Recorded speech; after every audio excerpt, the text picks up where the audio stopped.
And also I think this whole exercise that we've gone through now with this one chord and trying to rearrange the notes, trying to find the inversions, trying to think of how we can use it as all these other chords, is really basically how I try to practice whatever I do, whether it's harmony or rhythm or what have you.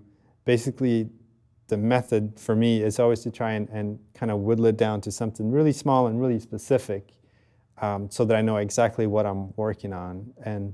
And by doing that, for me, it's much easier to really get the full sense of what I can get from that one little thing. So, for me, a major 9 chord, I can be practicing that for weeks, for months, and once I'm done with the inversion of that, I can now rearrange the notes and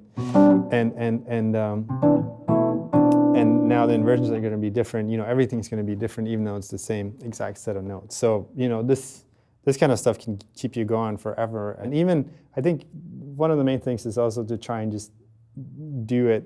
Every time you practice, just spend a little bit of time on it, even if it's 5 minutes, By doing it on a constant basis, it's like your ears start to acclimate, and even when you don't physically have the guitar in your hands, you're still sort of thinking about the ways of using it in the back of your mind. Another thing to try and keep in mind is to kind of keep going back to it. Like if you spend some time on this every time you practice, even if it's just for 5 minutes of whatever practice time you have, that's really going to help in having you having your ears acclimatized to this sound, and also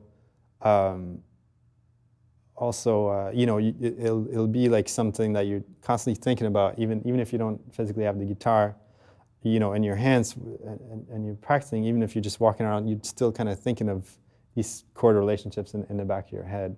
So that's just as far as general practicing thoughts. Those are 2 big things for me. Just trying to make it very small, very specific, and having it be sort of a constant thing that you work on until it naturally becomes a part of your playing.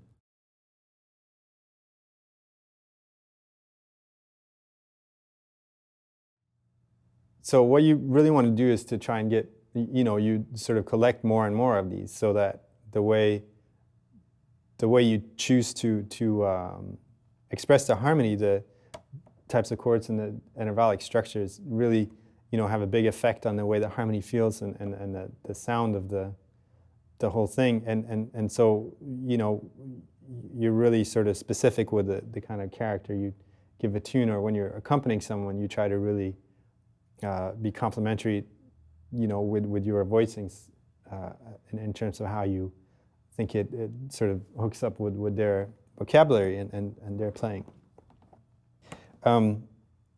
So I'm going to do one more of these, just a bit, quicker this time, but I'm going to show you another way of kind of approaching these chords.